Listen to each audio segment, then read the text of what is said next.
저희를 죄에서 자유를 얻게 하신 주 예수 그리스도를 전심을 다해 찬양합시다.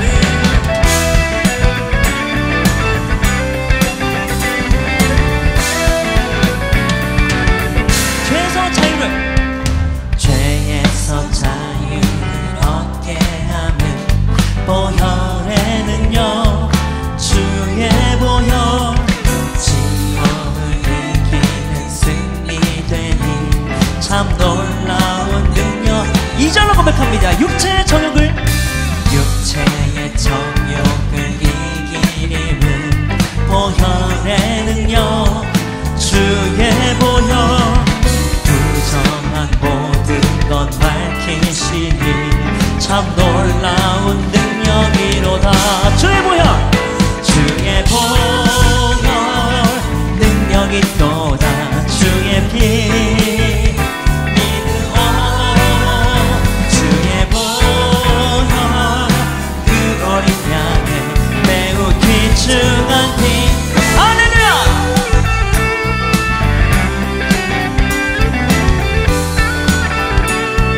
눈보다 더 이게 밝히는 것 보혈에는요 주의 보혈 정결한 마음을 얻게 하니 참 놀라운 능력. 아멘. 주의 보혈 능력이 또다. 주의 피 믿으오 주의 보혈 그 어린 양의 매우 귀중한 피로. 주의 보혈 능력이 또다. 주의 피 믿으오 주의 보혈 그 어린 양의 매우 귀중한 주 예수 그리스도를 찬양합니다. 할렐루야. 우리 이번에 여기 계신 여러분들의 목소리를 고백합니다. 구주의 복음을 전할 제목 보혈은요 주의 보혈 날마다 나에게 찬송 주니 참 놀라운 능력이. 주의 보혈 능력이 또다. 주의 피 믿으오 주의 보혈 그 어린 양의 매우 귀중한 피. 주의 보혈 능력이 또다. 주의 피 믿으오 주의 보혈 그 어린 양의.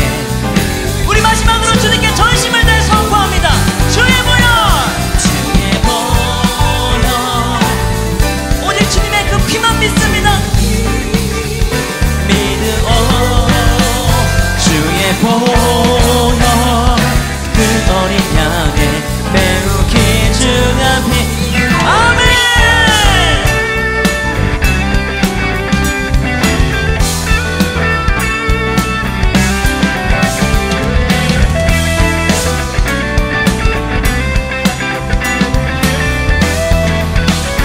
주님께 영광의 박수 올려드립니다. 할렐루야.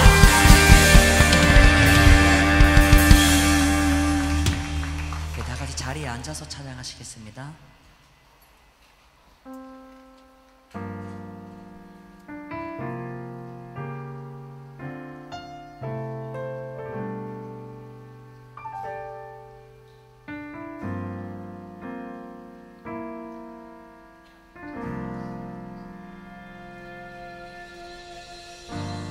나의 소망 되신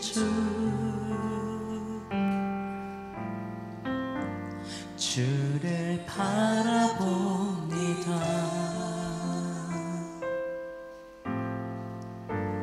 다시 오실 나의 왕 예수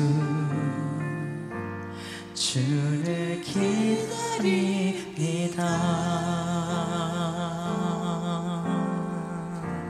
밤이나 낮이나 밤 밤이나 낮이나 어제나 오늘도 영원히 주만 찬양해.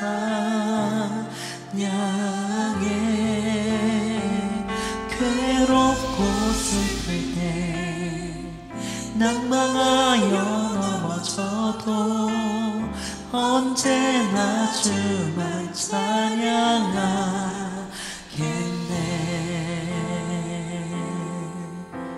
우리의 소망 되신 주 예수 그리스도를 다시 한번 찬양합니다.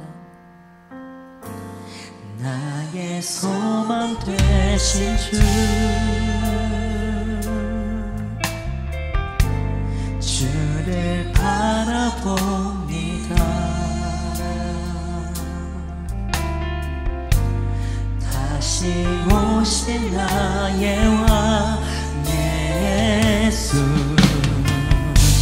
주를 기다립니다. 밤이나 낮이나 밤이나 낮이나 어제나 오늘도 영원히 주만 찬양해.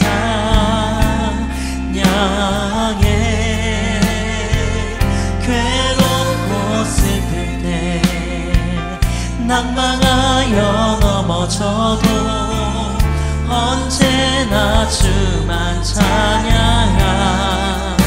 밤이나 낮이나 밤이나 낮이나 어제나 오늘도 영원히 주만 찬양해.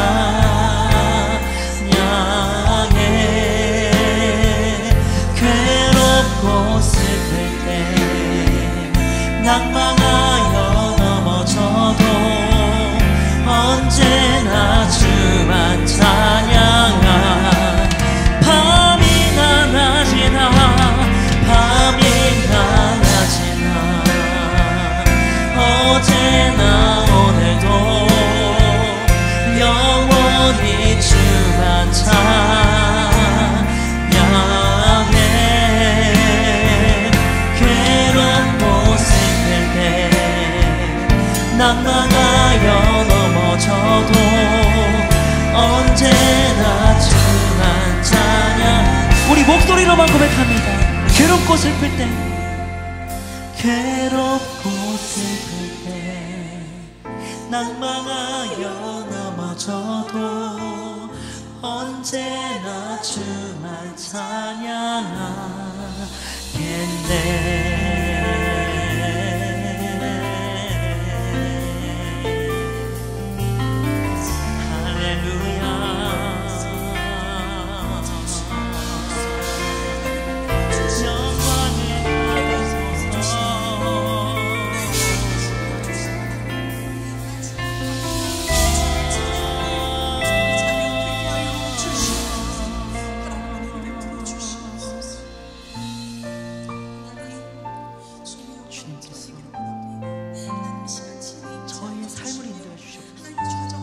겸손한 마음으로 저희가 예수 그리스도 앞에 무릎을 꿇습니다. 강력히 역사 주님,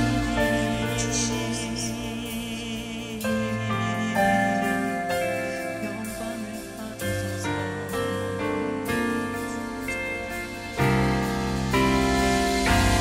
송축해 내 영혼 내 영혼아, 거룩하신 이름 이전에 없었던 노래로 나 주님을 경배해.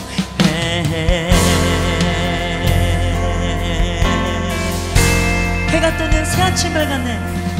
해가 뜨는 새 아침 밝아네. 이제 다시 주님 찬양.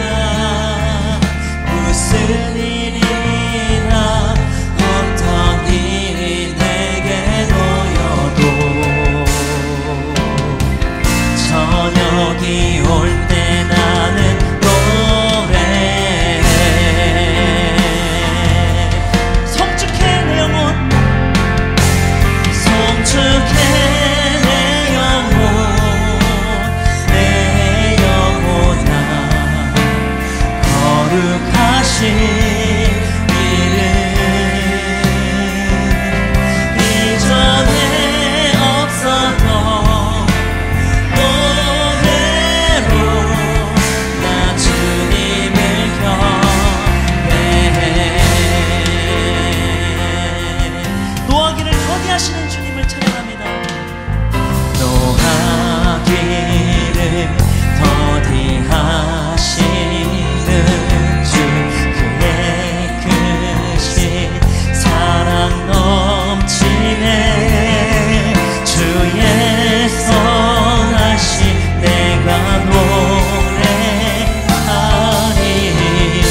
나의 삶의 여정 마칠 때 끝없는 찬양 나 드리리라.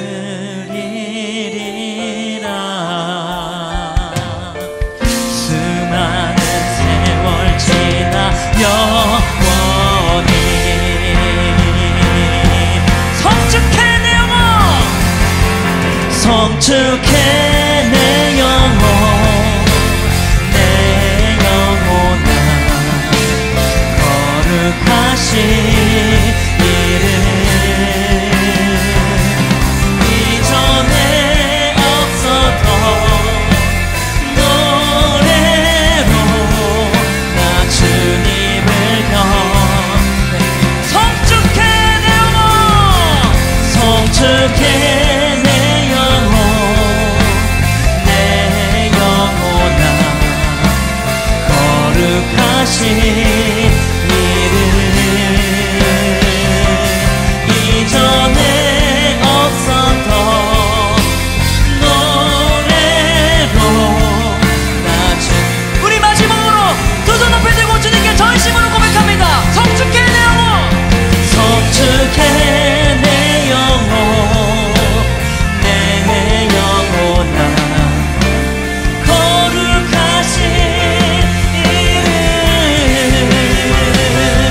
이전에 없었던 노래로 나 주님을 아멘. 이 시간 오직 주님의 영광을 찬양합니다. 모든 영광을 주님으로 받아 주시옵소서. 저희 모두가 복음의 능력을 의지하는 굳건한 믿음을 주시옵소서. 통성으로 기도합니다. 주여, 주여, 오직 주 예수 그리스도의 그 이름만을 송축하겠습니다. 강력한 주님의 임재를 체험할 수 있도록 저희의 삶에 역사해 주시옵소서. 주님, 정말 저희의 교만한 마음들 모두 내려놓고 겸손한 마음으로 오직 주 예수 그리스도만 찬양하겠습니다. 정말 주님께 신실한 예배의 삶으로 함께 주시옵소서. 모든 영광을 주님께 올려드립니다. 강력히 역사해 주시고 신실한 예배자의 삶을 살 수 있도록 역사해 주시옵소서. 주여, 강력히 임해 주시옵소서. 주여,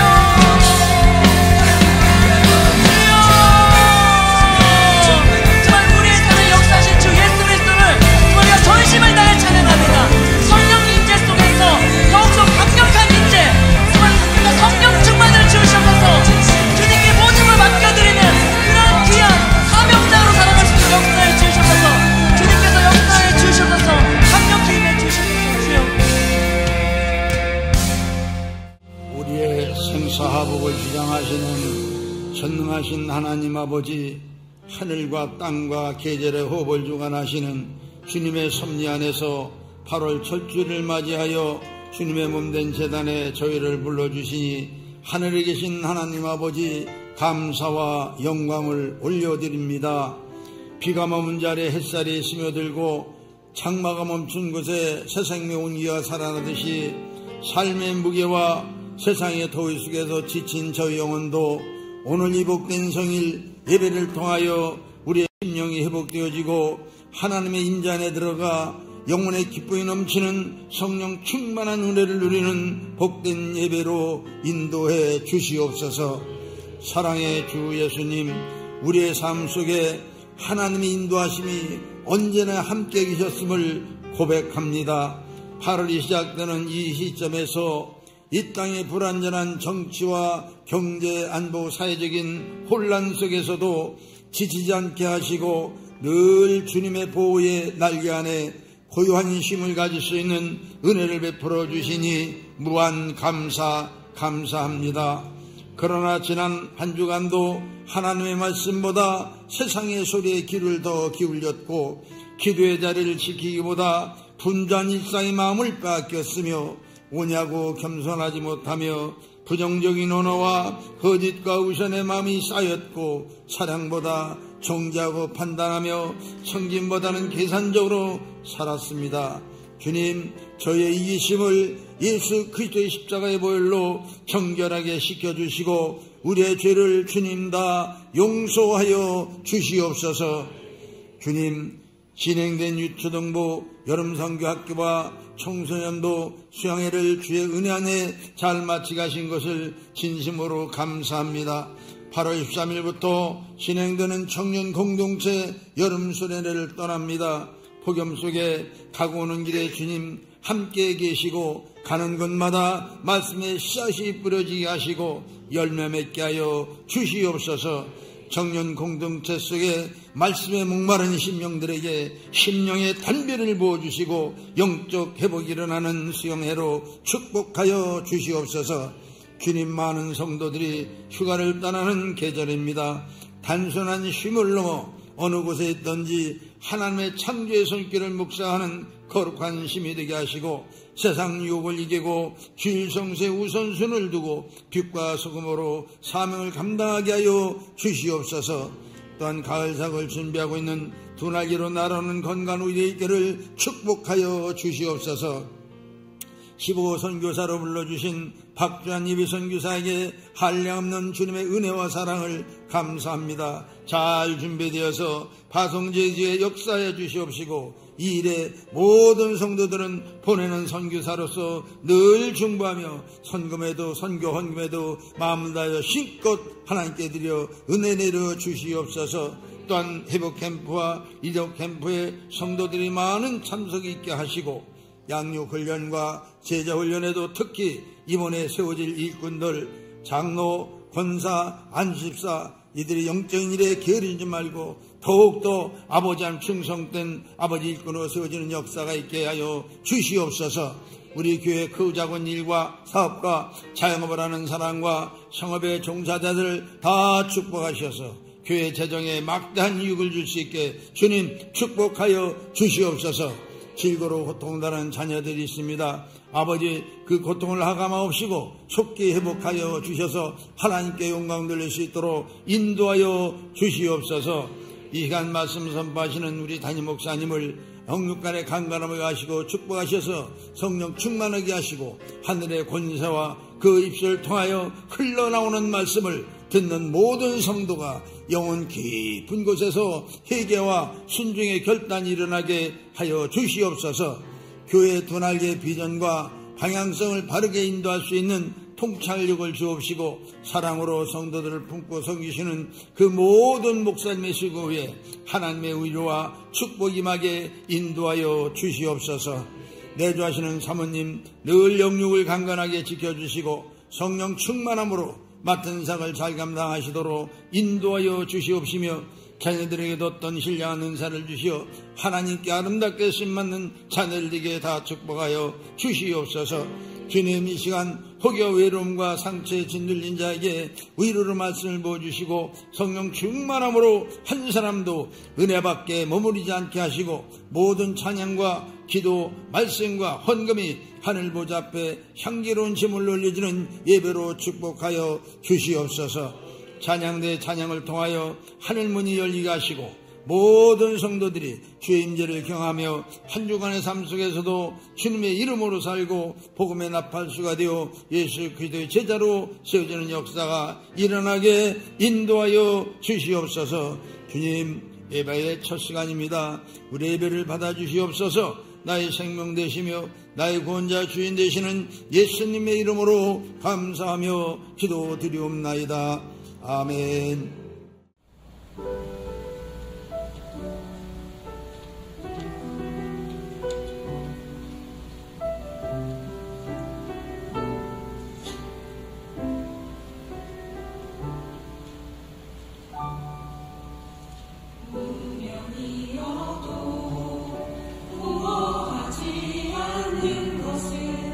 예수 안에 난 만족함이야.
안녕하세요. 여성 D-5 목장 윤선정 집사입니다.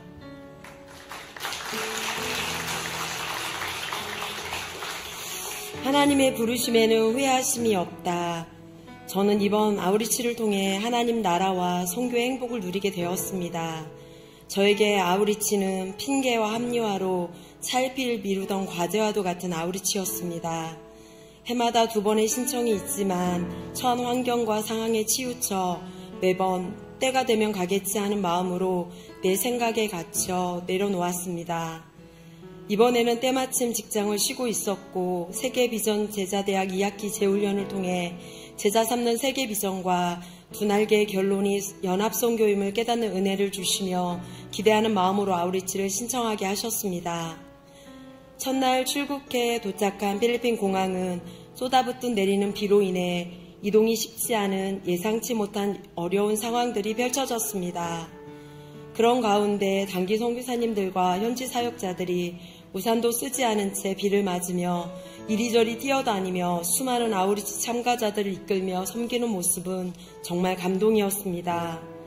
숙소에 도착해보니 작년에 홍수로 물에 잠겼던 숙소가 또다시 물에 잠겨 식당과 예배 장소에 마련한 침대 매트에 난민촌처럼 자야만 하는 해프닝도 있었지만 놀라운 것은 불평하는 사람이 단 한 명도 없었다고 했습니다.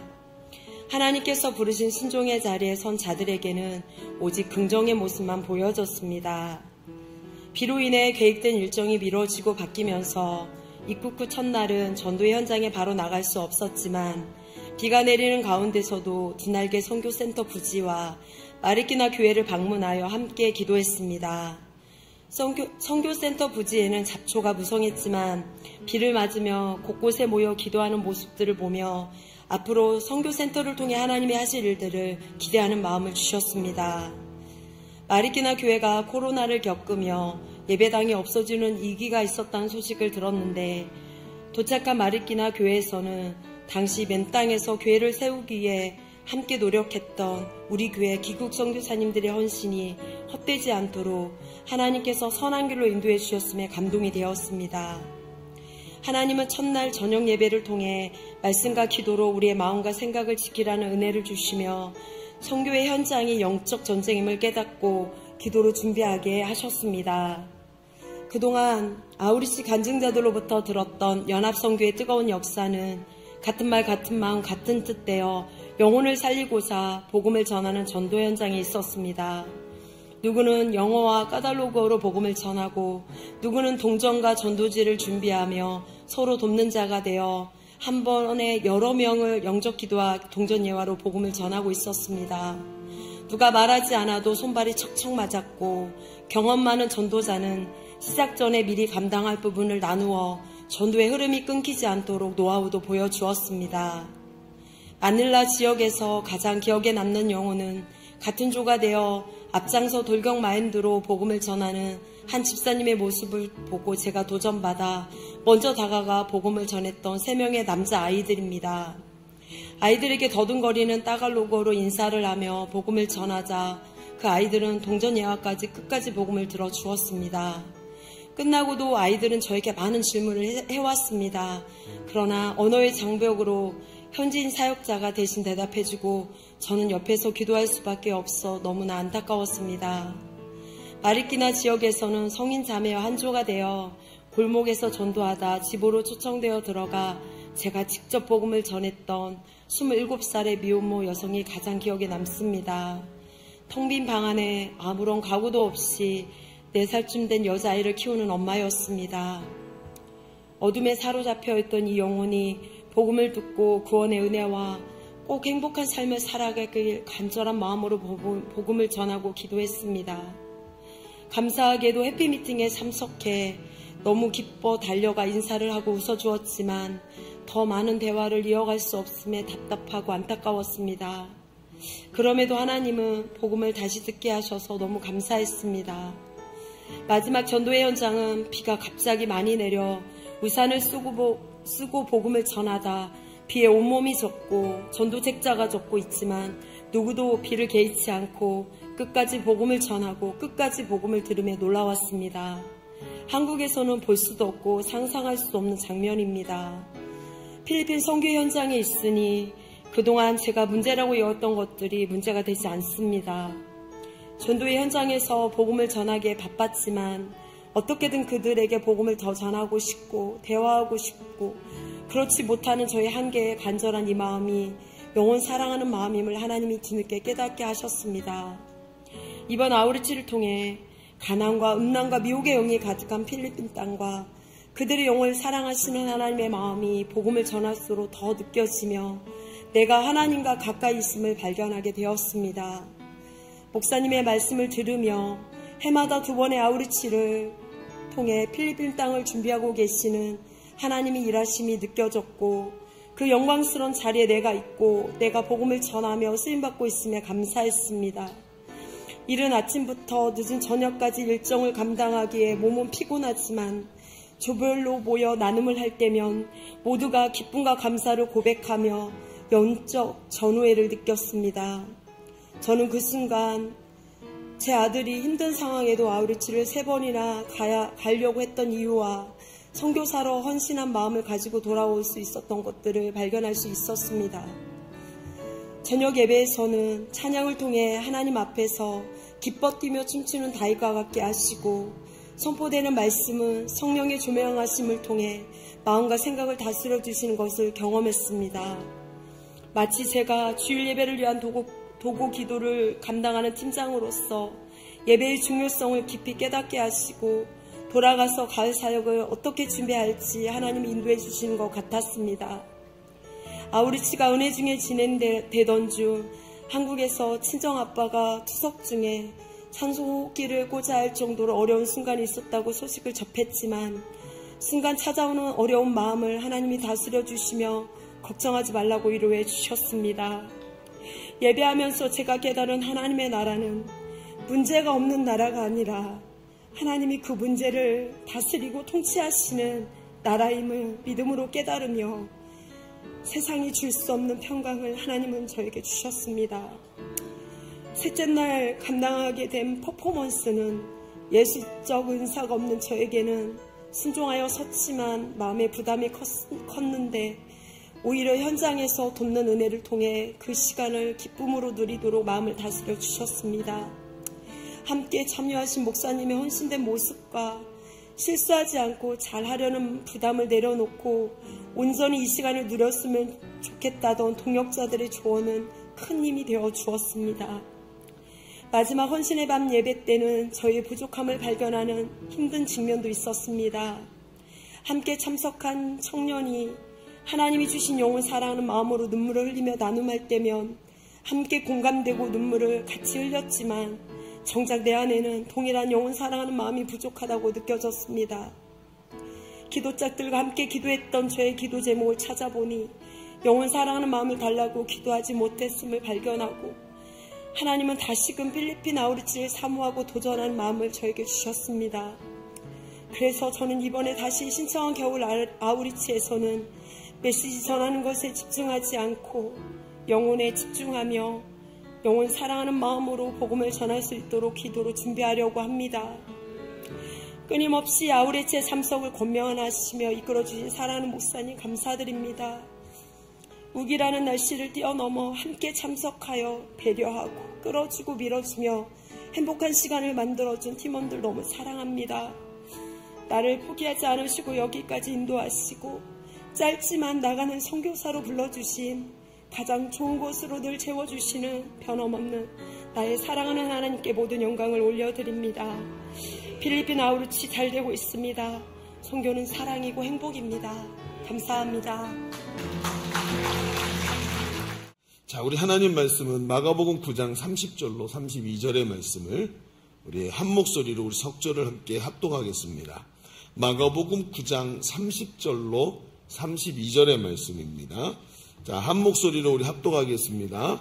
그곳을 떠나 갈릴리 가운데로 지날새 예수께서 아무에게도 알리고자 아니하시니 이는 제자들을 가르치시며 또 인자가 사람들의 손에 넘겨져 죽임을 당하고 죽은 지 3일 만에 살아나리라는 것을 말씀하셨기 때문이더라. 그러나 제자들은 이 말씀을 깨닫지도 못하고 묻기도 두려워하더라. 아멘. 여러분, 요즘 여러분은 어떻게 느끼시는지 모르겠습니다만 오늘 저는 여러분이 조금 예민한 얘기를 좀 해보려고 합니다. 지금 한국 사회는 참 이상한 길을 걸어가고 있습니다. 제가 여태 살아오면서 역사책에서도 보지 못한 이런 모습들이 한국 사회에 일어나고 있는 걸 봅니다. 전에 없이 극렬하게 둘로 나뉘어져 있고 두 진영을 형성하고 있는 모양새죠. 그 모양새, 극단적으로 둘로 나눠져 있고 서로 견제하고 있는 그 모양새들이나 방법들을 보니까 여태 많이 봐왔던 그 방법이죠. 갈라치기입니다. 남녀를 갈라치기 했고, 그렇죠. 지역을 갈라치기 했고, 세대 간 갈라치기를 하다가 실패하지 않았습니까? 그 갈라치기를 하는 꼬라지를 가만히 들여다보니까 보이는 거예요. 누군가 의도적으로 국민을 분열시키고 있구나. 국민이 하나 되는 걸 분열시켜야만 이득을 얻는 존재들이 뒤에 버티고 앉아서 여러 가지 남녀를 갈라치기, 세대를 갈라쳐서 젊은이들하고 어른들하고 서로 믿지 못하게 만들고 막 이런 갈라치기를 했던 총합이 지금 우리 코앞에 딱 펼쳐져서 둘로 탁 나뉘어져 있는 모습이 보이는 거예요. 물론 그 속에는 이유도 있고 감정도 있고 합리적인 생각도 있지만 어찌됐든 간에 오랜 시간 동안 세팅이 돼가지고 속고 있다는 것을 말하는 겁니다. 그런데 이상한 건 이 두 진영이 됐는데 두 진영이 서로 자신이 주장하는 이야기를 하고 있습니다. 그런데 그 말들이 상대방에게는 전달되지 않고 있다는 것이죠. 무슨 얘기냐면 정말 그들이 지금 이 이야기를 모르고 있는 게 아니라 들어도 들리지 않고 들리더라도 이해하려 하지 않고 있다는 것이죠. 무조건 상대방이 틀렸다고 생각하면서 상대방의 이야기에 귀 기울이지 않는 교조주의, 그렇죠. 이념 전쟁에 빠져 있는 것을 보게 되는 거예요. 이게 지금 우리 사회가 심각하게 병들어 있는 겁니다. 세상의 어떤 나라보다도 가장 위험하고 병들어 있는 상태를 우리가 보고 있는 겁니다. 그리고 서로 전에 들어보지 못한 이상한 이야기를 상대방이 하고 있다고 얘기를 하는 거예요. 너 왜 그런 얘기를 하냐? 응? 난 들어본 적이 없다. 너는 왜 그럴까요? 왜 그러냐면 가치관 때문입니다. 가치관이 다르면 같은 장면을 보고도 다른 것을 느끼는 거예요. 왜 한동안 한 방송사에서 뉴스에 팩트체크라는 말을 했습니다.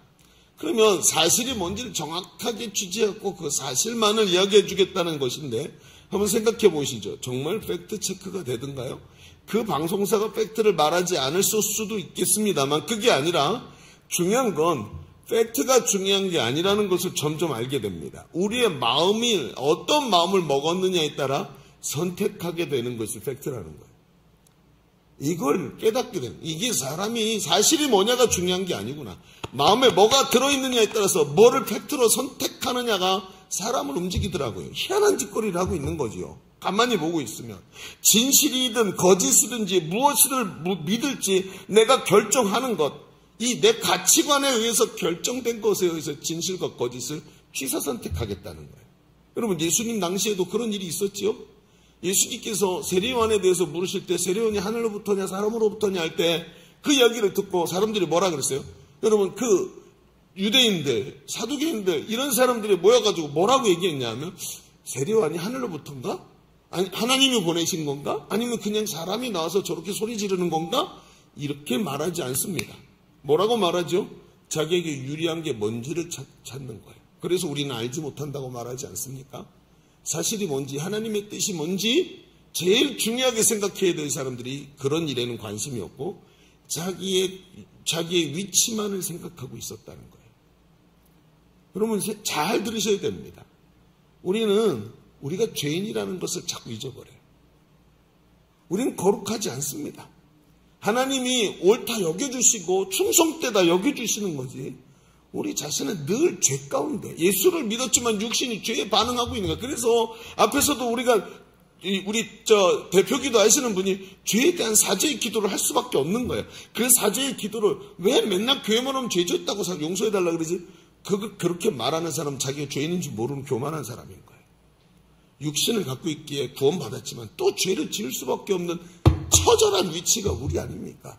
사실을 보고도 사실인 줄 말할 수 없는 우리 속에 들어있는 이 가치관 때문에 이런 사상에 휘둘려 가지고 진실이 무엇인지 거짓이 무엇인지 중요하지 않고 자기 가치관에 따라서 거짓과 진실을 혼돈하고 있는 게 우리의 모습입니다. 그래서 성경은 사탄의 가장 큰 특징을 거짓이라고 말을 하는 겁니다.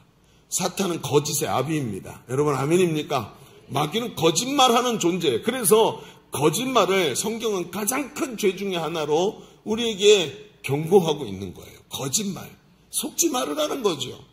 다른 말로 하면 오늘 우리가 한 번도 들어보지 못한 이상한 이야기인데 라고 생각하고 있을 때 이게 뭔가 큰 것에 속고 있다는 얘기라는 겁니다. 전에 들어보지 못한 이상한 이야기는 내 가치관에서부터 나오고 있는 문제가 이걸 점령하고 있다는 뜻입니다. 그런데 오늘 성경을 보면 우리가 자주 읽으면서도 읽을 때마다 너무나도 생소하게 느껴지는 이상한 대목이 오늘 우리에게 본문으로 주어진 거예요. 이 대목부터 시작되는 뒷이야기는 읽어도 또 읽어도 이해가 안 되는 장면들입니다. 가만히 생각해 보십시오. 그 뒤에 뭐가 있길래 한번 얘기를 들어보세요. 여러분 변화산 사건이 일어나죠. 예수님이 크게 변모된 사건을 보시고 밑으로 내려왔더니 제자들이 귀신 들린 아이를 고치지 못하고 간질에서 쓰러진 아이를 보고 난리가 났습니다. 서로 변론을 합니다.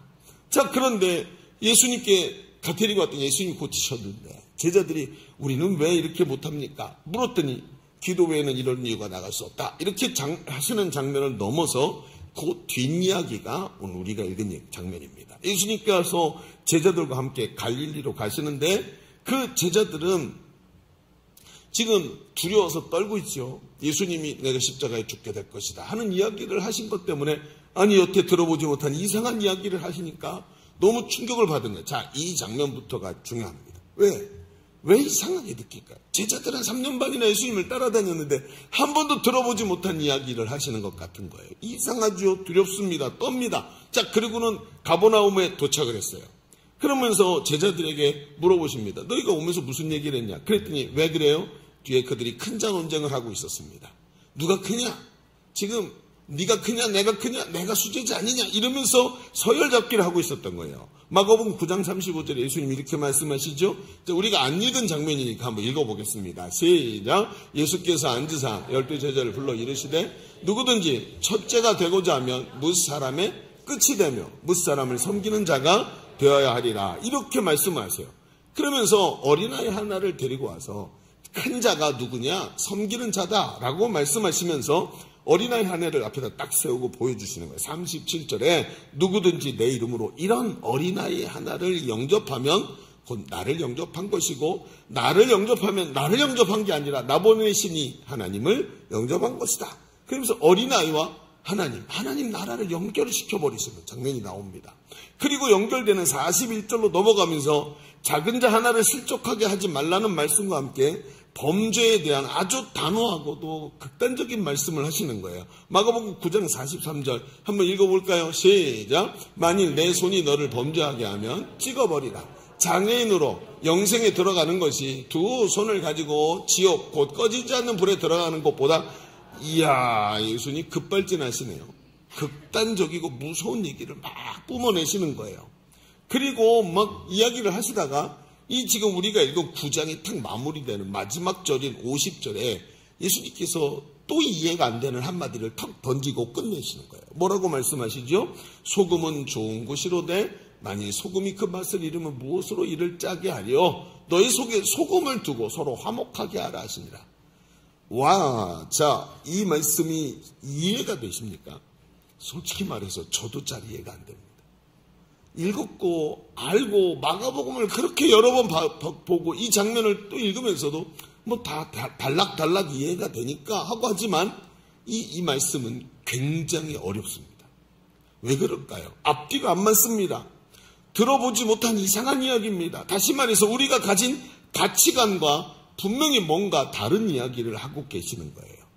이 말씀을 이해하지 못했다는 말이 되고 예수님의 마음이 지금 우리에게 전달이 안 되고 있다는 것입니다. 자, 이 말씀을 조금만 더 자세히 봅시다.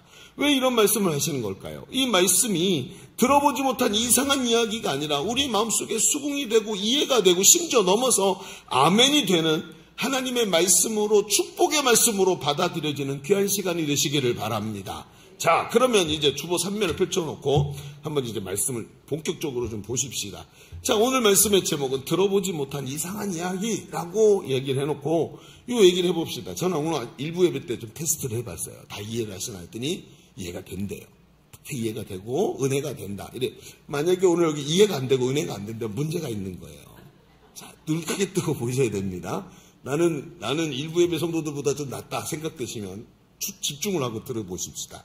자, 들어보지 못한 이상한 이야기를 어떻게, 가치관이 문제라 그랬는데 이게 뭘까? 자, 첫 번째는 이렇게 한번 써볼까요? 예수님은 관심이 큰 자에게서 작은 자에게로 이동해야 된다고 말씀하시는 거예요. 이 이야기를 해봅시다. 관심이 어디로 가야 된다고요? 큰 자에게서 작은 자에게로 이동해야 된다. 자, 제가 앞에 한 얘기를 또 한 번 다시 말씀해 봅시다. 변화산 사건 이후에 예수님은 제자들에게 앞으로 있을 십자가 내속에 대한 얘기를 하시죠. 제자들은 그걸 두려워하고 들어보지 못한 이상한 이야기로 생각을 합니다. 가버나움에 도착하셔서 제자들에게 질문하셨다 그랬죠. 네가 오다가 길에서 얘기한 게 뭐냐? 말을 못해요. 왜? 서열 잡게 하고 예수님이 권력을 잡으면 누가 제일 위냐, 그 다음 밑에 누구냐 이러면서 한 자리 할 서열을 잡고 있었어요. 그랬더니 예수님께서 35절에 누구든지 첫 자가 되고자 하면 무사람의 끝이 되고 무사람을 섬기는 자가 되어야 한다고 하시면서 어린아이 하나를 앞세우시고 어린아이 하나를 영접하는 것이 나를 영접하는 것이다 라고 하시면서 큰 자 논쟁을 하고 있는 제자들에게 섬기는 자, 작은 자가 되라고 이야기를 하시는 거예요. 이것은 단순히 어린아이같이 순수한 믿음을 말씀하시는 것이 아닙니다. 자, 이 대목이 이제 우리가 도전이 되는 거예요. 왜? 우리는 어린아이 얘기하시면서 어린아이 앞세우고 어린아이 같지 아니하면 천국에 들어갈 수 없다라고 말씀하셔서 어린아이같이 순수하고 깨끗한 믿음을 가져야 된다라고 생각했지만 성경에는 단 한 구절도 그렇게 그 생각을 지지하는 구절이 없어요. 정말입니다. 그 말씀은 그게 아니에요. 그 뜻이. 이 뜻이 뭐냔 말이죠. 그렇다고 서로 섬겨서 따뜻한 사회를 만들어라, 좋은 공동체를 만들어라 말씀하시는 것도 아니에요. 왜 어린아이를 섬기라고 얘기하시고 나 작은 자가 돼야 된다고 하면서 큰 자의 가치관을 작은 자에게로 자꾸 내리시냔 말이에요. 자, 얘기를 들어보십시오. 예수님의 말씀하시는 큰 자는 작은 자의 가치를 알고 있는 사람이에요.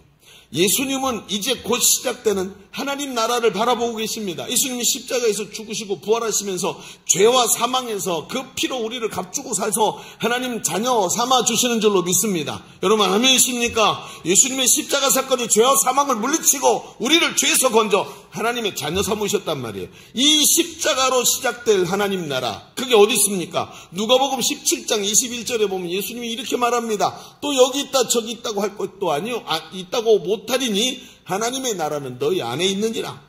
그렇습니다. 예수님은 우리를 사셔서 마치 집을 짓기 위해 땅을 사는 것처럼 우리를 예수님의 소유로 삼으시고 우리 속에다가 하나님 나라를 지어갖고 계시더라는 거예요. 그런데 예수님이 말씀하시는 하나님 나라를 마가복음 안에서만 봐도 하나님 나라의 특징을 뭐라 그러냐면 하나님 나라를 무엇으로 설명할까? 마치 하나님 나라는 겨자씨 한 알과 같으니 씨보다 작은 것인데 이게 점점 커져서 나중에 나무가 되고 얼마나 커졌는지 새가 와서 깃들여서 거기서 쉬게 되느니라. 겨자씨가 얼마나죠? 눈꼽만 합니다. 그런데 이게 나중에 이렇게 커진다라고 하면서 하나님 나라를 작은 겨자씨에 비유하십니다. 또 뭐라 그러십니까? 누룩같이 이렇게 말합니다. 하나님 나라는 누룩이랍니다. 누룩은 눈에 보이지 않을 만큼 작지만 누룩이 한 줌 쑥 들어가면 가루 소말 전체를 다 부풀게 만들어서 전체를 잠식해버려서 그 본질을 바꿔버린다라고 얘기하십니다. 눈에 보이지도 않을 만큼 작은 누룩, 대단하지 않은 것입니다. 예수님은 지금 하나님 나라의 미래에 대해서 말씀하시는데 그 하나님 나라가 이 작은 것에 있답니다.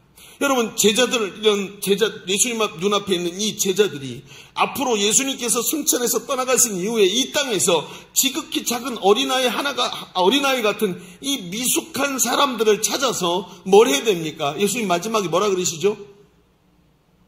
너희는 가서 모든 민족으로 제자를 삼아.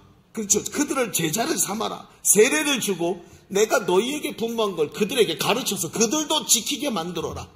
이게 예수님이 제자들에게 마지막 유언같이 부탁하신 말씀입니다. 그 어린아이가 누굽니까? 그 어린아이가 바로 겨자씨예요. 예수님은 계속해서 작은 것에다 가치에다가 하나님 나라를 모아두고 계셨고, 마지막 그 어린아이 같은 한 사람을 세워서 그 미숙한 존재를 세우는 일을 보여주시기 위해서 섬기라고 하시면서 허리에다가 수건을 동이시고 제자들의 발을 씻으시면서 너희들이 섬겨야 된다 라고 얘기를 하셨어요. 그래서 나즘에 대한 이야기가 중요한 화두로 예수님에게 계속 나오고 있던 것입니다. 그러나 당시 사람들은 이런 어린아이들의 가치를 모르고 미숙한 존재라고만 생각을 했습니다. 예수님은 이 작은 자, 미숙한 자가 하나님 나라의 미래라고 말씀하시면서 37절에 이렇게 말씀하시는 거예요. 누구든지 내 이름으로 이 어린아이 하나를 영접하면 곧 나를 영접하며, 이 연약한 아이 하나가 곧 나를 대변하는 것이고, 나를 영접하면 내가 아니라 나 보내신 하나님을 영접한 것이다. 하나님과 이 어린아이를, 하나님 나라와 하나님이라는 거대한 권세와 이 어린아이를 연결시켜 버리시는. 자, 이 대목이 끝입니다. 여러분, 이게 무슨 뜻이죠? 지금 예수님은 어린아이 하나, 지극히 작은 자 하나에다가 뭘 연결하고 있어요? 하나님 나라를 연결하고 있는 거예요. 그러니까 지금까지 어린아이와 같지 아니하면 하나님 나라에 들어갈 수 없다 하는 말, 이 어린아이 하나를 섬기는, 받아들이니까 나를 받아들이는 거라고 하는 말이 어린아이 같은 믿음이라는 착오를 일으켰던 거예요. 이게 아니에요. 그래서 이 말씀이 중요한 것입니다. 미숙한 저 어린아이 같은 한 사람이 하나님 나라를 앞으로 하나님 나라를 세워갈 그 귀중한 예수님 제자다라고 이야기를 하시는 거예요. 제가 요즘에 가끔 다른 교회에 가서 말씀을 전할 때가 있었습니다. 참 그때마다 우리 교회에서 도곡기도팀이 기도해 주셔서 얼마나 은혜롭게 하나님 앞에서 잘 감당했는지 모릅니다. 그런데 가는 교회들 중에 전통교회, 오래된 전통교회들이 있습니다. 저희 교회보다 더 오래된 교회들도 한번 가본 적이 있는데, 그 전통적인 교회 가보면 교회가 예배당이 큰데 오후 예배, 많이 모였네 이런 생각이 드는 거예요. 가운데 우리처럼 두 줄에 어른들이 꽉 앉아있고 찬양을 부르고 있습니다. 그래서 딱 가서 앉아서 예배를 드리기 시작하는데 찬양을 쭉 드리고 이제 하는 모습들과 예배하는 모습들을 쭉 보는 거죠. 당연히 앞에는 장로님들, 원로들, 그리고 안수 집사님들은 그 뒤쪽에 이러면서 쭉 앉아있어요. 그리고 제일 앞에 장로님들이 쫙 앉아 계십니다. 그런데 여러분 한번 생각해 보시죠. 교회가 이 당연한 모습이죠. 그런데 모든 교회의 문화나 흐름이 70대에 맞춰져 있어요. 70대. 찬송을 부릅니다. 찬양 선곡을 딱 보면 알아요. 낮엔 해처럼 밤엔 달처럼. 우리 여기 청년들, 여기 30대, 30대 미만 계신 분들 이 찬양 은혜가 되십니까? 물론 가사가 너무 좋죠. 근데 찬양이라는 건 문화, 음악이라는 문화를 가지고 들어오게 됐어요. 그러니까 뭐죠? 딱 보여요. 예배 마치고 장로님이 찬양 인도자를 얼마나 괴롭히셨을까? 우리한테 좀 맞는 찬양으로 좀 해주라. 그러면서 얼마나 부르셨을까? 요즘에 청년들 그 핸드폰에 있는 그 밈들 보잖아요. 어떤 밈이 있냐면 예배 후 장로님께 불려가는 기타 연주법 이런 게 있어요. 기타를 우르르 하고 치고 나면 예배 끝나고 장로님 부른다는 거예요. 불러가지고 야, 예배 시간에 그렇게 하는 거 좀 이상하지 않냐? 이거를 매주 지속적으로 불려가는 거예요. 그러니까 그렇게 아이들이 공감하는 문화로 찬양을 하면 어른들은 받아들일 수가 없는 거죠. 그러니까 어때요? 내가 옛날에 내 추억 속에 은혜 받았던 찬양을 해달라는 거예요. 딱 보면 압니다. 그러면서 여러분, 그래서 청년들이 어때요? 오후 예배 찬양팀을 가만히 보면 예배 강사가 왔다고 다 오라 그랬고 왔는데 가운데 장로님부터 시작해 쫙 앉고 청년들이 어디 있냐면 쫙 구석에 앉아있어요. 찬양 인도를 딱 끝내고 나면 저 구석에 가서 다 핸드폰 켜놓고 하나씩 들여다보고 있는 게 여기 보여요. 미안해, 거기 앉으신 분들 잘못됐던 뜻이 아니에요? 네, 그래요. 보여, 이렇게 하고 있는 거예요. 예배에 대한 기대가 아무것도 없어요. 왜요? 내 위주로 해달라고 얘기했으니까. 안타까운 모습입니다. 다음 세대를 미숙한 저 청년들과 청소년들과 어린아이들을 세우고 섬겨야 되는데 나 편한 대로 해달라고 얘기를 하는 거예요. 내가 이해할 수 있는 방법대로. 여러분, 시대가 어떻게 올라갑니까? 정말 우리 시대가 어떻게, 저는 그럴수록 우리 교회 너무 좋은 거예요. 시커멓게 만들어가지고 막 조명 켜고 막 얼마나 멋있습니까? 해놓으니까 뒤에 십자가도 더 잘 보이잖아요. 새벽기도 오신 분들은 저 뒤에 십자가가 숨어 있다는 거 알고 있습니다.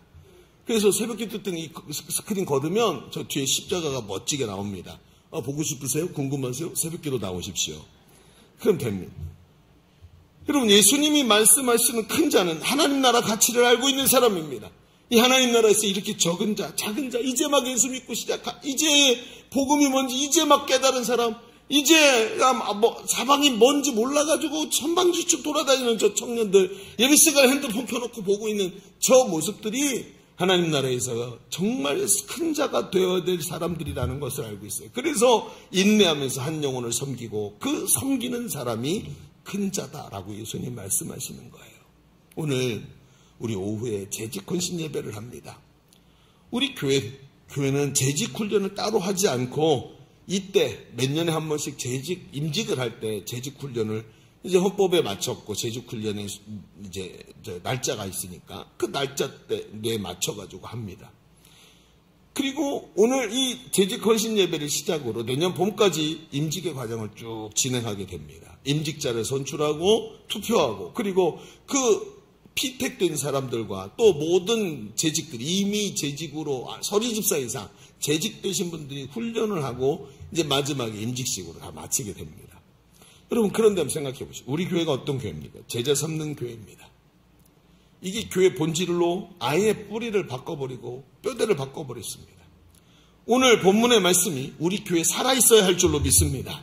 지극히 작은 자 한 사람을 세우는 이 가치가 우리 교회 전체의 가치가 되어야 된다는 거예요. 예수님과 같은 말, 같은 마음, 같은 뜻으로 같은 열매를 맺어야 되는 거예요. 임직은 바로 이런 제자 삼는 일의 가치를 깨닫고 목사님과 함께 우리 예수님이 가신 이 길을 함께 달려갈 수 있는 사람을 세우는 것입니다.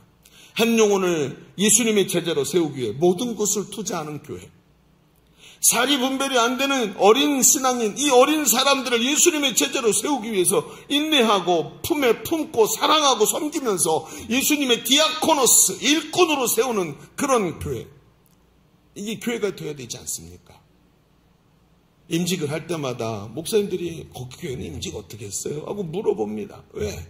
임직을 하면 사람들이 많이 착각을 합니다. 마치 대통령 투표하듯이 투표를 통해 교인들의 대표로 나는 선출받았어. No, 절대로 아닙니다. 그게 임직이 아니에요. 내가 투표로 선출됐다고 생각하잖아요? 그럼 목사님이 하는 일을 딱 보면서 이게 아니면 딱 막아야 되는 존재가 장로라고 생각해요. 그거 아닙니다, 여러분. 여러분, 오늘 성경을 가만히 읽어보십시오. 왜 예수님이 베드로, 요한, 야고보 세 사람만 데리고 죽은 자를 살리러 들어가셨겠습니까? 예수님과 같은 말, 같은 마음, 같은 뜻이 된 늘 함께 기도하는 세 사람만 데리고 가신 이유가 무엇입니까? 그 사람들이 예수님과 함께 능력의 자리에 설 수 있는 거예요. 사람들이 말합니다. 완장 효과라는 게 있대요. 멀쩡히 잘 섬기던 안수 집사님인데 장로빛이 딱 달더니 완장을 딱 차더니 그때부터 호루라기 불면서 멈춰 이런다는 거예요. 그래서 임직을 할 때마다 목사님들이 부담이 많다는 것이었죠. 여러분, 성경 말씀을 잘 봐야 합니다. 하나님은 그걸 말씀하시는 게 아니에요. 부르신 자를 기쁘시게 하는 군사와 같은 인생. 부르신 자를 기쁘게 하는 것이 인생의 목표가 된 군사와 같은 사람. 상 받기를 바라며 오늘도 경기장의 선수와 같이 상 받기를 바라며 오늘도 자신을 훈련하며 달려가는 그런 사람.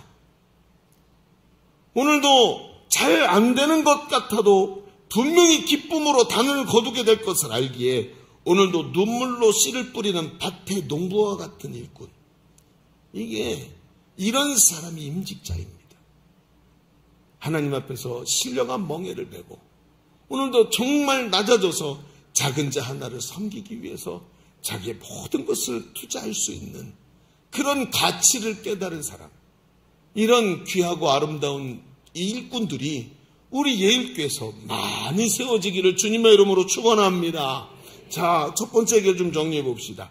우린 지금까지 예수님의 관심이 큰 자에게서 작은 자로 이동하는 그 가치에 대해서 말씀하셨다고 이야기를 나눴습니다. 예수님은 천국이 겨자씨, 누룩, 어린아이 하나 이런 곳에서 발견된다는 거예요. 일꾼은 천국의 가치로 이런 것들을 볼 수 있어야 합니다.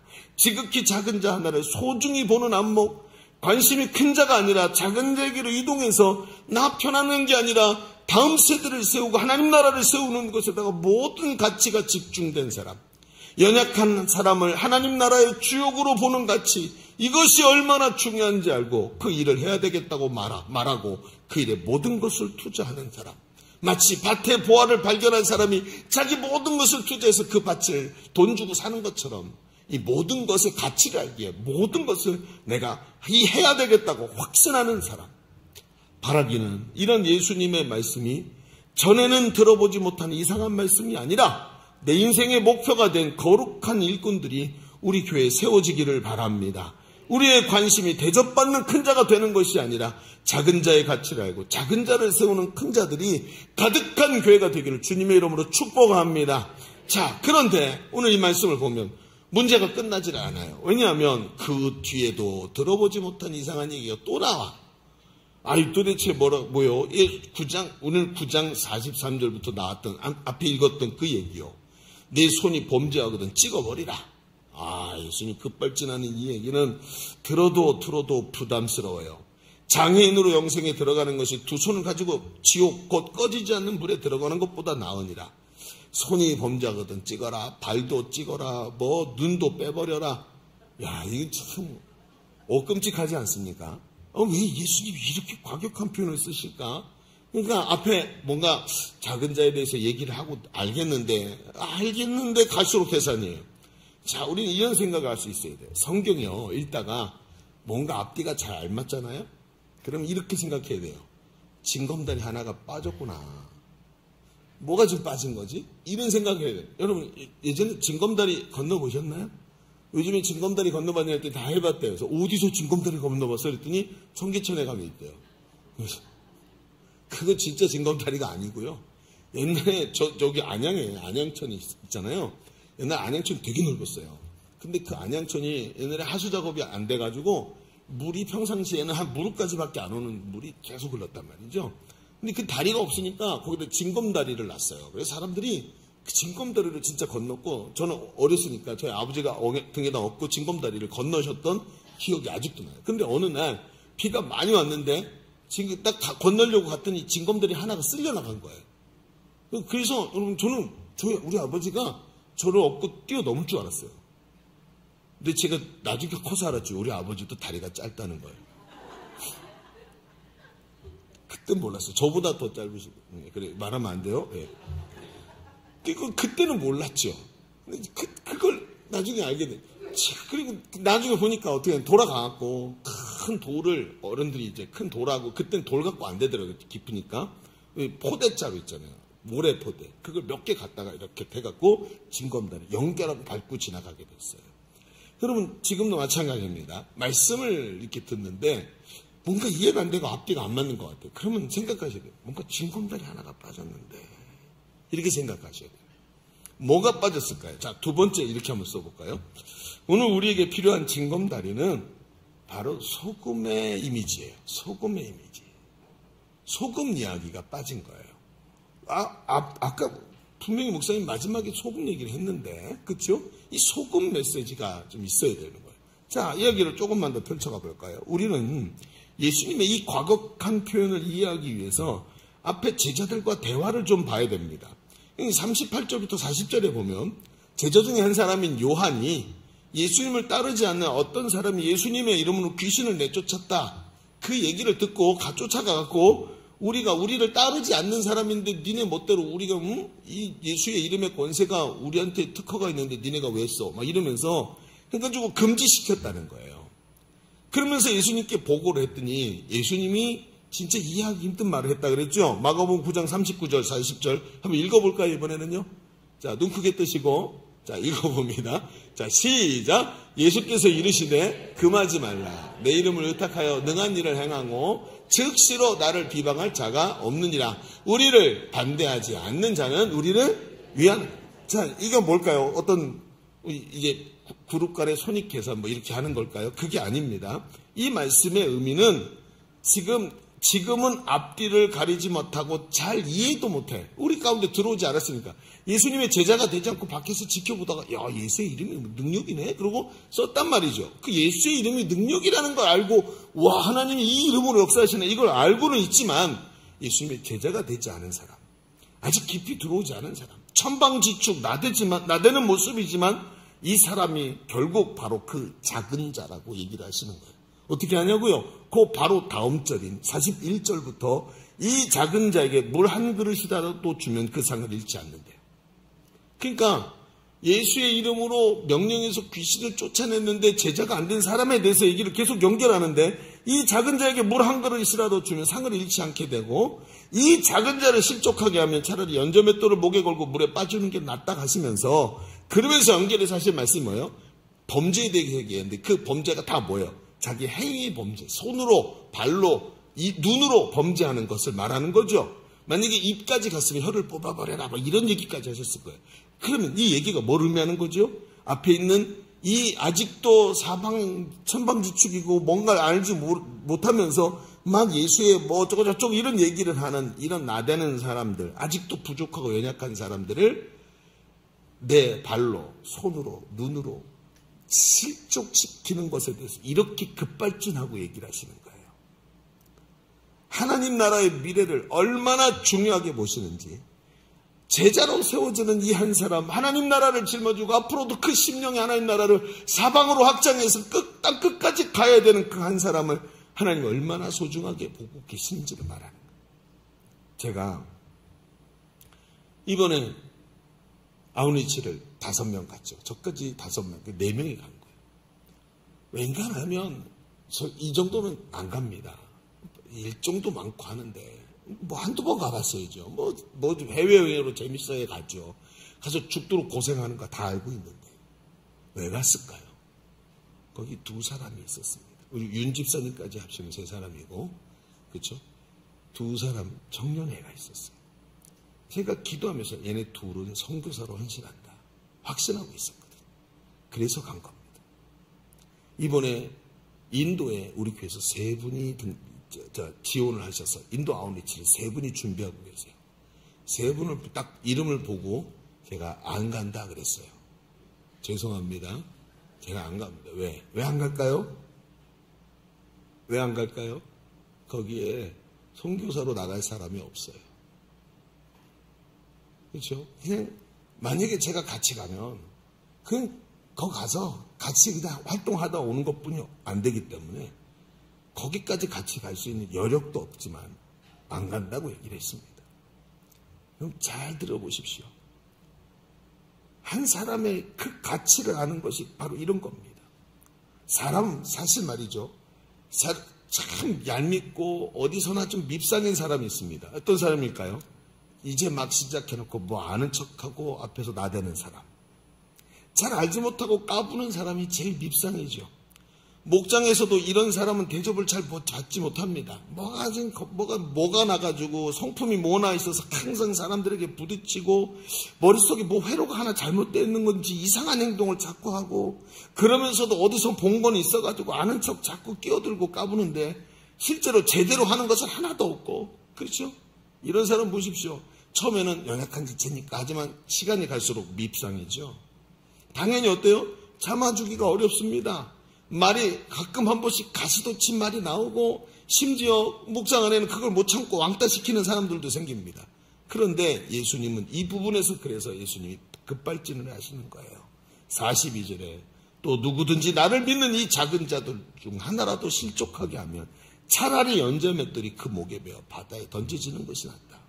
이렇게 세게 말씀하시는 겁니다. 그리고 나서 뭐라고 해요? 범죄하는 손과 발을 잘라버리고 눈을 빼버리고 천국 가라 그러시는 거예요. 참 너무 이런 생각이 들죠. 저도 이거 하면서 여러 번 자리에서 벌떡 일어나서 주님 어떻게 하라고 자꾸 이런 얘기까지 이렇게 힘들게 자꾸 얘기하십니까? 라고 얘기를 하는. 그런데 예수님이 이 급발진을 딱 멈추시는 자리가 있어요. 자, 여기서 만약에 예수님이 급발진만 하고 있다면 우리는 오늘 진짜 염려와 근심을 가지고 집에 가야 됩니다.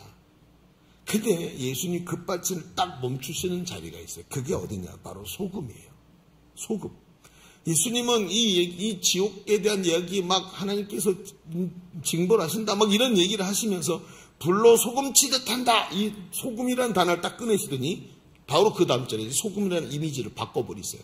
그러면서 소금의 메시지의 의미를 바꾸시는데 9장 50절에 보니까 소금은 좋은 것이로되, 첫 번째 뭐라고요? 소금은 뭐라고요? 좋은 것이라. 두 번째, 소금이 맛을 잃으면 무엇으로 짜게 하려? 소금은 어떤 거죠? 대체 불가능한 거예요.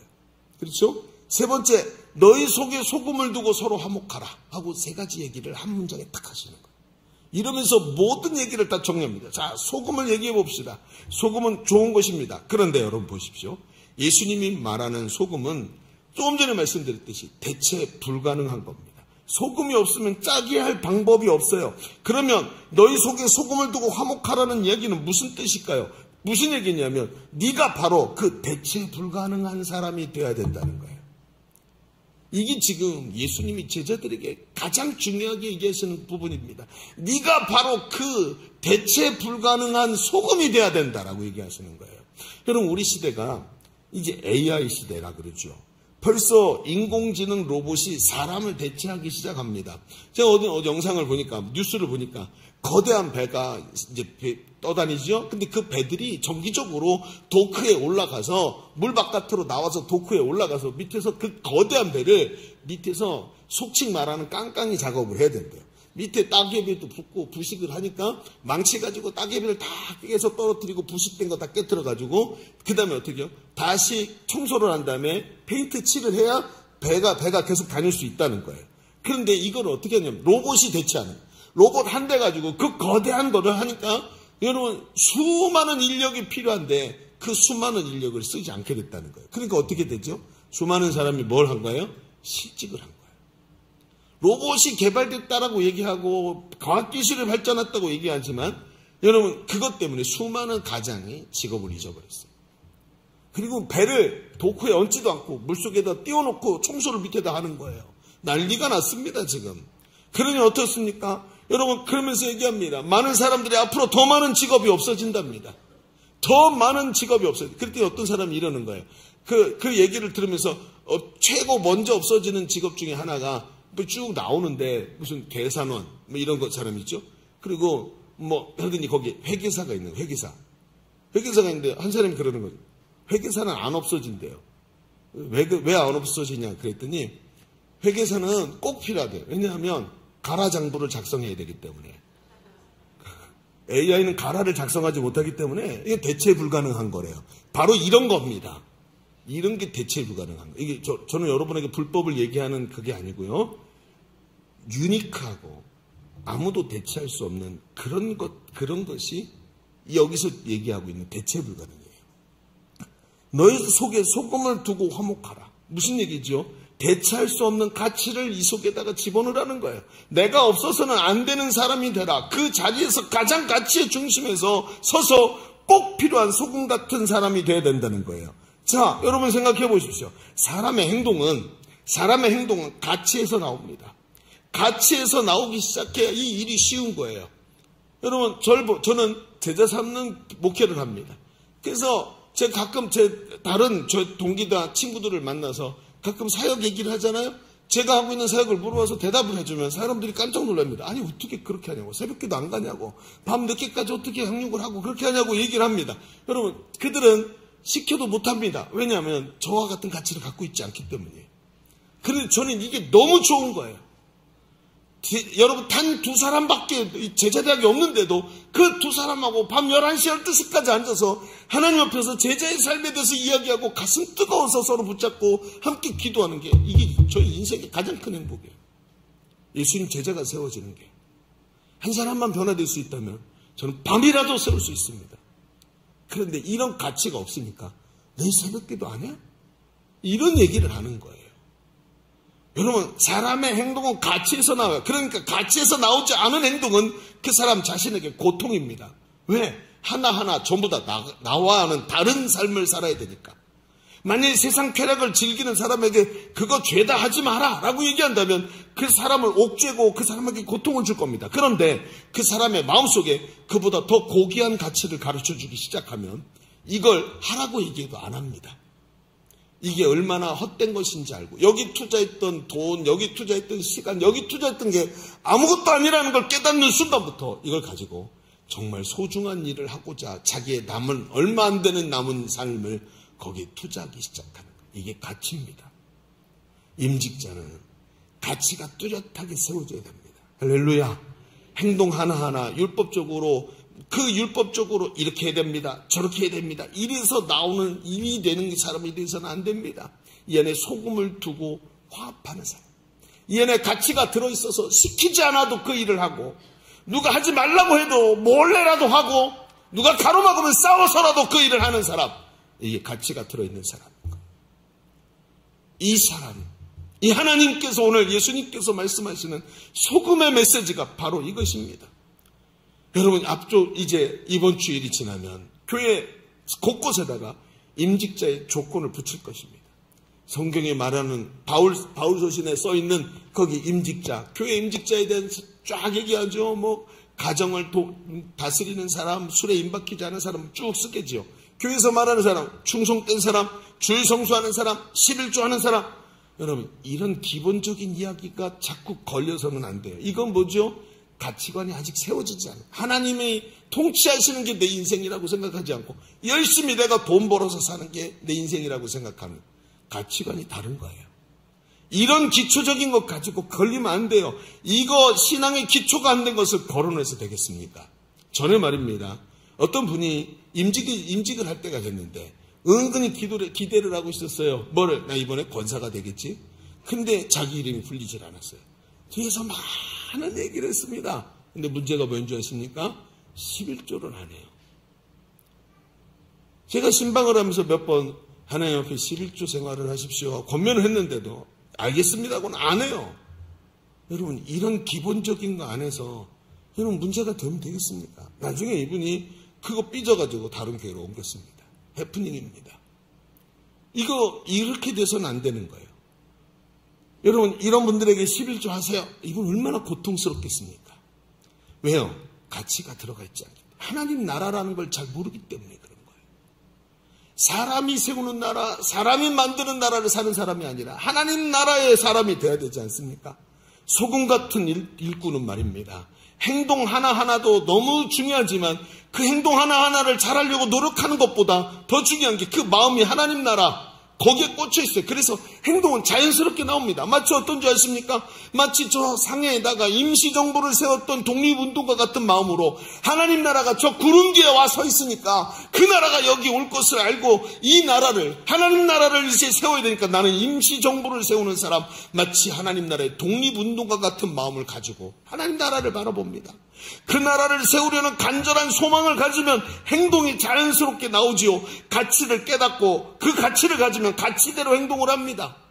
여러분 예전에 여러분 독립운동가 한 분이 감옥에 갔는데 감옥에서 아침이 돼서 세수를 해야 되는데 물을 주니까 서가지고 꼿꼿이 서서 물을 떠가지고 이렇게 세수를 했대죠. 사람들이 물어봤답니다. 왜 그렇게 하냐 그랬더니 내가 혹여나 세수를 한다고 머리를 숙였는데 이 방향이 저 천황에게 무릎 꿇고 머리를 숙이는 게 될까봐 나는 절대로 앞으로 머리를 숙이지 않겠다. 우리나라의 독립이 될 때까지, 그리고 독립이 될 때까지 꼿꼿이 서서 세수를 했답니다. 누가 시키면 그렇게 하겠습니까? 그렇지 않습니까? 누가 시키면 그렇게 하겠습니까? 김영희 집사님 내일부터 꼿꼿이 서서 세수 좀 하십시오. 뭐 저 앞에서 목소리 알겠습니다 하겠죠? 집에 가서 보면 이러고 있을 거예요. 여러분 이게 됩니까? 누가 시킨다고 합니까? 머릿속에 가치가 들어가니까 난 절대로 고개 안 숙인다. 그러고 사는 거예요. 이게 하나님의 일꾼입니다. 소금 같은 일꾼. 그러니 어때요? 다른 사람을 섬기는 게 하나도 힘들지 않아요. 가치가 들어가요. 왜 목사님이 그렇게 제재대하고 오라고 말하는 걸까요? 여러분이 하나님께서 사랑하시는 그 사람의 삶의 가치들을 가지고 살아가도록 만들려고 하는 거 아닙니까? 소금을 너희 속에서 두고 서로 화목하라. 가치를 알면 행동이 나옵니다. 하나님 나라 가치를 가지고 보면 연약하고 아는 체하고 깍쟁이 짓 하면서 매일 쓰러지는 저 한 주먹거리도 안 되는 저 사람, 저 바보 같은 인간, 매일 쓰러지면서 아는 척하고 잘난 척해서 미움받는 저 사람, 물 한 그릇 떠다 주면서 어깨 두들기고 위로해 줄 수 있는 사람이 되는 거예요. 이게 가치를 가진 사람입니다.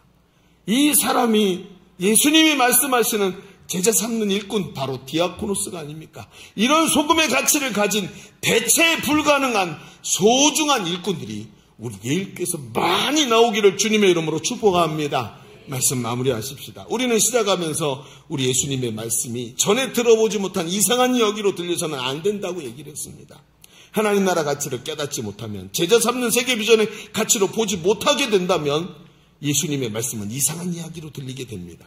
이제 예수님의 제자된 우리는 예수님의 말씀이 더 이상 들어보지 못한 이상한 이야기로 들려서는 안 됩니다.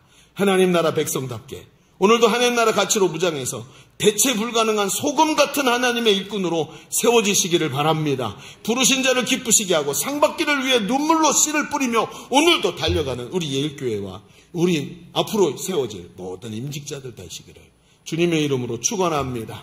자, 기도하시겠습니다. 오늘 말씀의 은혜를 붙잡고 기도하십시다. 그렇구나. 너무 깊은 하나님의 말씀을 가볍게 여기고 가볍게만 들으려고 하니까 주님의 마음이 들리질 않는 거예요. 하나님, 우리 가운데 큰 자가 아니라 작은 자의 가치를 가지게 하시고 하나님 나라 임시정부를 세우는 그 나라 일꾼으로 서서 오늘도 한 번도 들어보지 못한 얘기가 아니라 소금 같은 일꾼이 되어 주 앞에 서게 하여 주옵소서. 오늘 말씀의 은혜를 붙잡고 주님 외치고 통성으로 기도합니다. 주여, 할렐루야. 아버지 하나님, 오늘 이 말씀이 우리에게 너무나도 강력하게 다가옵니다. 뭐 해야 될지, 어떤 삶을 살아야 할지 오늘도 알게 하시는 주님 감사합니다. 하나님, 들어보지 못한 이상한 이야기를 하시는 예수님이 아니라 너무나도 정확한 이야기를 하시는 우리 주님을 바라보면서 오늘도 그 길을 달려가는 자, 정말 하나님 나라 가치를 위해서 자기 생명을 초계같이 여기면서 달려갈 수 있는 주님의 일꾼들이 세워지게 하여 주옵소서. 오늘부터 하나님 앞에 서기를 간절히 원합니다. 우리의 부족함을 주님 채워주시옵시고 우리의 연약함을 뛰어넘어 하나님 앞에서 소금 같은 일꾼으로 서게 하여 주옵소서. 주님, 간절히 쓰임받는 자들을 간절히 원합니다. 하나님, 감사합니다. 주님의 말씀이 너무 뚜렷한 것을 오늘 참 하나님 앞에 감사합니다. 무릎 꿇고 순종하며 받았사오니 주님의 뜻이 우리의 삶에 이루어지게 하여 주옵소서. 예수님의 이름으로 기도하옵나이다. 아멘. 우리 하나님께 영광의 박수 올려드립니다. 아멘. 할렐루야. 옆 사람에게 말해주세요. 당신은 소금 같은 일꾼입니다. 시작. 당신은 소금 같은 일꾼입니다. 아멘. 그래요. 대체 불가능한 하나님의 일꾼들 되시기를 바랍니다. 우리 찬송하면서 준비하신 예물 우리 하나님께 올려드리겠습니다.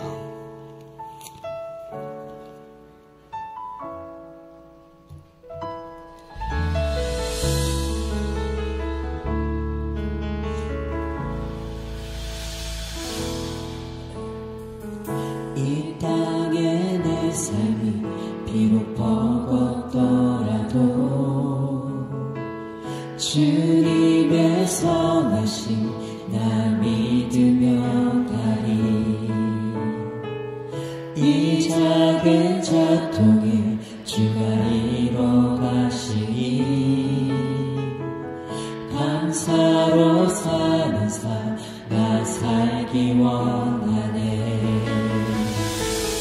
내 삶의 시간 속에 주 일하시네. 내 모든 여정 속에 함께 하시네.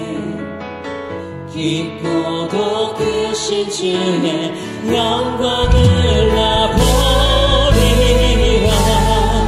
위대하신 주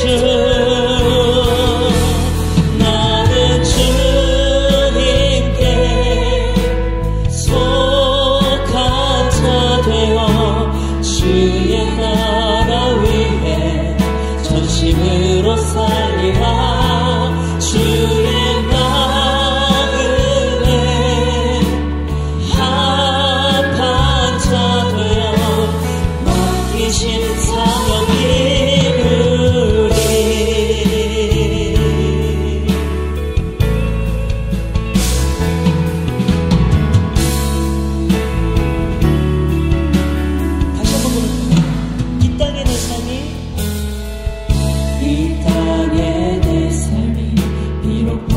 없더라도 주님의 선하심 나 믿으며 이 작은 자를 이 작은 자통에 주가 이뤄가시니 감사로 사는 삶 나 살기 원해 내 삶의 시간 속에 내 삶의 시간 속에 주의하시네 내 모든 여정 속에 함께 하시네 깊고도 크신 주의 영광을 나 보리라 위대하신 주 나는 주님께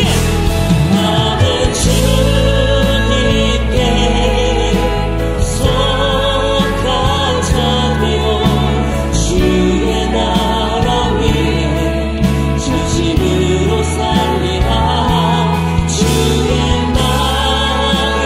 마음에 합한 자 되어 맡기신 사명이 내 삶의 시간 속에 주님께서 일하십니다. 내 삶의 시간 속에 주여 우리의 모든 여정 속에 함께 하십니다.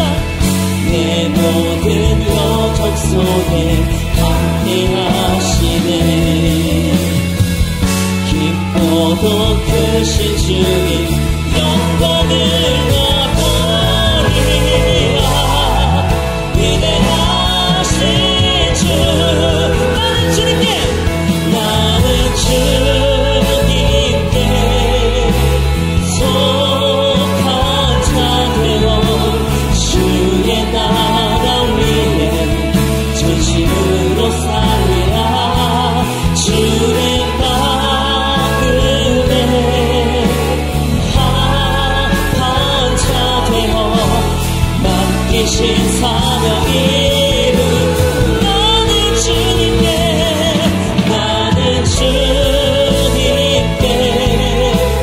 속한 자 되어 주의 나라 위에 전심으로 살리라 주의 마음에 합한 자 되어 맡기신 사명을 이뤄나가겠습니다 맡기신 사명이 이루리 아멘. 주님께 속한 자가 되는 예수가 할렐루야. 자, 우리 드려진 예물을 위해서 기도하시겠습니다. 하나님 감사합니다. 주님 앞에서 사는 인생이 갈수록 뒤로 갈수록 자랑스럽고 다가올 하나님 나라가 더 선명하게 보이고 우리의 인생이 하나님 앞에서 면류관 받을 게 보여서 기대가 되고 자랑스러운 인생이 되게 하여 주옵소서. 임직이라는 너무나도 위대하고 하나님 나라 마치 독립군들처럼 독립운동가들처럼 하나님 내 나라의 임시정부를 세워가는 임직자들 되어서 이 마지막 시대 마지막 주자로 하나님 앞에 쓰임받을 수 있도록 하나님 앞에서 복받는 우리 예일교회 되게 하여 주옵소서. 오늘도 예배하면서 하나님께 귀한 예물을 올려드렸습니다. 하나님 많은 것은 아니지만 하나님 앞에 내 모든 것을 담아서 올려드렸습니다. 내 삶의 주인이 우리 하나님이십니다. 모든 것이 하나님으로부터 왔습니다. 하나님의 손에 올려드렸사오니 하나님 나의 삶을 받으시고 주인 되신 하나님, 하나님의 손에서 능력으로 역사하여 승리케 하여 주옵소서. 맡겨드린 삶을 걱정하지 말게 하여 주시옵시고 하나님께서 인도하시는 한 주간의 삶을 주와 동행하면서 승리하는 성도의 삶이 되게 하여 주옵소서. 돌아가는 발걸음도 지켜주시옵고 하나님께서 함께 하셔서 승리했다고 고백하는 감사의 찬양이 다음 주엔 더 크게 일어나게 하여 주옵소서. 하나님께 모든 영광 올려드립니다. 이제는 우리 구주 예수 그리스도의 은혜와 아버지 하나님의 지극하시고 만극하신 사랑하심과 성령님이 내주하시고 교통하시며 함께 하시는 은혜가 오늘 모여 예배하는 모든 사랑하는 주의 자녀들 머리 위에 우리의 삶과 가정 위에 손으로 하는 모든 일들 위에 주가 핏값으로 사신 주의 몸된 교회 위에 열방의 선교사들과 지금도 신음하는 이 나라 이 민족 위에 이제로부터 영원토록 함께 계실지어다. 아멘.